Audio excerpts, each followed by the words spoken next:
शिवलिंग के भीतर 33 कोटि देवताओं का भाव तो वैसे ही आ जाता है कि शिवलिंग के भीतर 33 कोटि देवताओं का भाव तो वैसे ही आ जाता है। किसी ने प्रश्न किया, गुरुजी आप बताते हो कि कमर दुखे, हाथ पैर दुखे, पांव दुख रहे हो, कमर दुख रही हो, पीठ दुख रही हो, सिर दर्द हो रहा हो, तो शंकर जी के मंदिर में जाकर शंकर जी की शिवलिंग की बेलपत्र उठाकर शंकर जी के शिवलिंग को देखकर चबा चबा कर खाना है। तो हम ऐसे बेलपत्र खा लें तो घर पर ले जाकर शिवलिंग देखकर क्यों? तो शास्त्र कहता है कि उसके प्रतिबिंब से, उस शिवलिंग के स्वरूप से जो किरण निकलती है, उस किरण से ही तो हमें रोग मिटाना है। अरे भाई, आप और हम में से बहुत सारे ऐसे होंगे जिनको शरीर में कष्ट होता होगा, और जैसे ही हॉस्पिटल में या क्लिनिक पर या डॉक्टर के पास पहुंचते हैं, बस डॉक्टर हाथ पकड़ के देखता है तो आधी बीमारी तो वहीं समाप्त हो जाती है। बोलो होती कि नहीं होती? सही बताओ।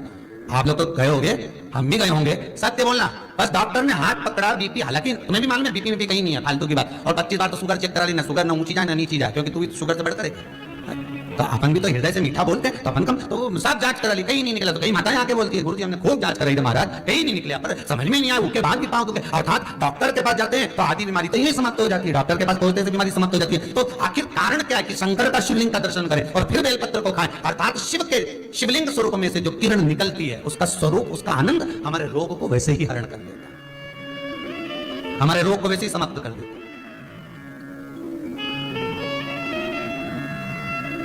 हम शंकर के स्वरूप का एक आनंद पा सकते हैं। चलो जाने दो, एक और सरल भाषा से समझो। किसी मंदिर में, ये कभी तुमने किसी पुराण में लिखा कि राम जी के मंदिर में जाके एक लोटा पानी चढ़ाओ, कन्हैया जी के मंदिर में चढ़ाओ, माता जी के मंदिर में, भैरव जी के मंदिर में, हनुमान जी के मंदिर में, 33 कोटि देवता का कहीं नहीं लिखा कि एक लोटा पानी चढ़ाओ। पर पुराण में लिखा शंकर के मंदिर में जाओ तो एक लोटा पानी चढ़ाओ, शिवलिंग पर जल चढ़ाओ, गंगा जल चढ़ाओ, जल चढ़ाओ, पर चढ़ाओ जरूर। क्यों लिखा? कारण क्या था? एक आध बार राम जी के मंदिर जाओ, कन्हैया जी के मंदिर जाओ, देवी जी के मंदिर जाओ, बढ़िया माता जी चुंदड़ी मुंदड़ी पहन के बैठी हो, बढ़िया सब लगा लोगों के, और पंडित जी से हट यहाँ से, और बाल्टी भर के, लोटा भर के पानी ले जाओ, माता जी के चढ़ा। फिर देख, फिर पंडित की जो माता है उसके देख, अभी तो तुमने माता जी के चढ़ाया था, अब माता जी तेरे पर चढ़ेगी, अब हम देख। नहीं लिखा है ऐसा है, पर नहीं, शिव के लिए लिखा है कि जल चढ़ाओ शंकर की शिवलिंग पर। क्यों? उसका कारण है, जब हम जल चढ़ाने के लिए जाएंगे तो शंकर भगवान पर जब जल चढ़ेगा तो उस जल का स्पर्श हमारे हाथ से शिवलिंग का होगा तो उससे हमारा कल्याण अपने आप हो जाएगा, क्योंकि सारे आनंद चरण, सारे देवताओं का एक तेजपुंज उस शंकर के स्वरूप में विराजमान है। कहते हैं जब संपूर्ण सृष्टि खंड नष्ट करने का जब समय आता है, भगवान शंकर काय के देवता, संहार के देवता।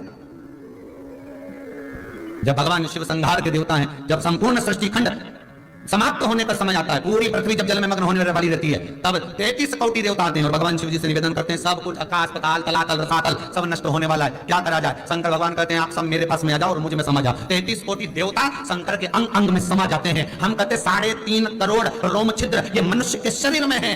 शास्त्र कहता है 33 कोटि देवता भगवान शंकर के शरीर में है। जब भगवान शंकर के शरीर में 33 कोटि देवता विराजमान हो जाते हैं, शिव के भीतर विराजमान हो जाते हैं, तो हम जल केवल एक देवता को नहीं चढ़ाते, 33 कोटि देवता को चढ़ाकर उसका पुण्य अर्जन कर लेते हैं, पुण्य प्राप्त कर लेते हैं। 33 कोटि देवता को।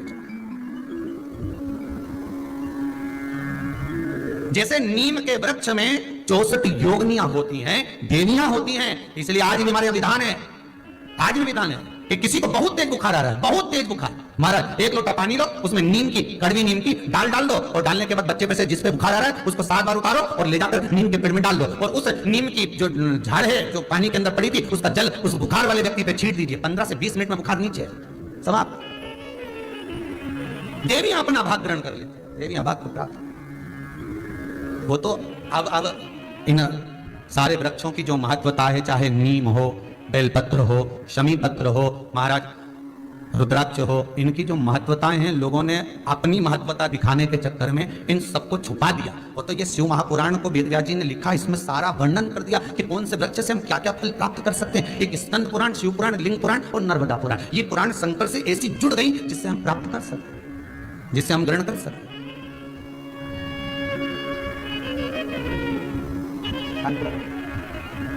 भगवान शिव के आनंद।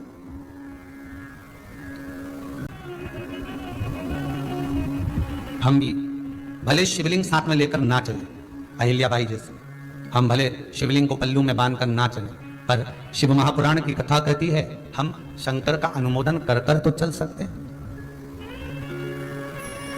हम शंकर का स्मरण कर कर तो चल सकते हैं।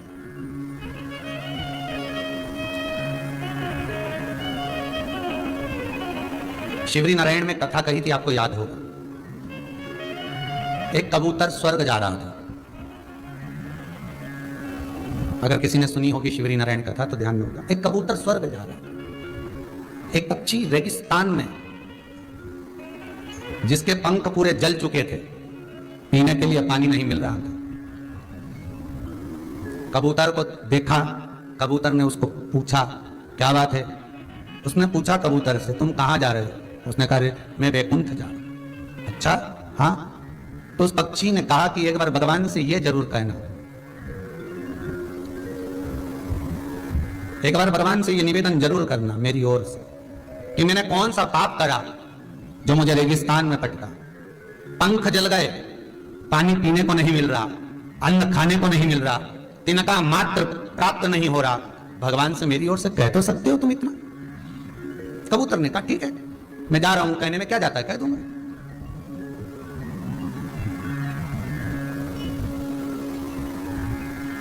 कहने में जाता क्या है? वो मेरे को कहने में कुछ नहीं जाता, मैं कह दूंगा।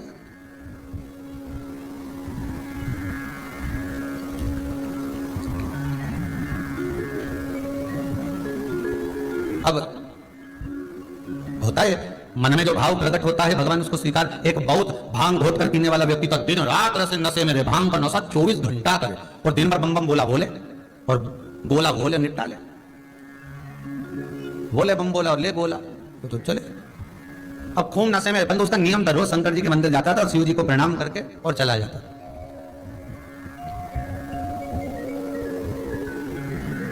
अब आज इतना नशे में हो गया कि शंकर जी के मंदिर की जगह गणेश जी के मंदिर पहुंच गया।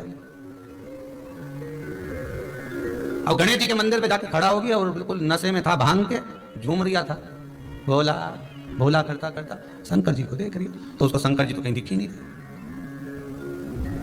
अब मन में बड़बड़ा रहा, बताओ आज बाप की जगह बेटा है। अब उसको ये नहीं मालूम कि शंकर की जगह गणेश जी का मंदिर है, आज बाप की जगह बेटा। अब बहुत देर तक सोचता रही अब करूं क्या। उसने इंतजार भी करा कि शंकर जी आएंगे, मंदिर चेंज हो जाएगा, नहीं लिया गया। तब उसने पिताजी से कह देना आया था, चला गया। भाव देखिए उसका, भले गोला था पर मुख से बोला बोल कर गया। उसकी शुद्धता शिव में थी।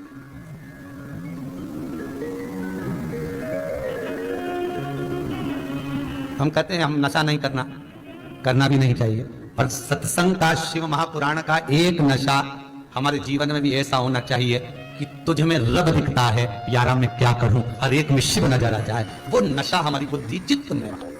और है ऐसा नहीं कि नहीं। कई लोग टीवी खोलते थे यही देखते कब शिव पुराण आ रही है, देखो जरा चैनल चेंज करो, कौन सी टीवी पे आ रहा है, अब इस पे आ रहे थे, अब इस पे आ रहा है, अब देखो जरा कौन सा, तो चेंज कर करके देखते रहते, कितनी बजे कितनी पड़ोसन को फोन लगाएंगे, कोई आया क्या शिवर वाला महाराज का कोई समाचार देख दे जरा, कोई अच्छी कोई क्लिपिंग आई तो हमें भेज देना। एक व्यक्ति 50 60 ग्रुप में भेज जरा, देख तो जरा कोई अच्छी बात आई हो तो जरा भेज दे। अब शिव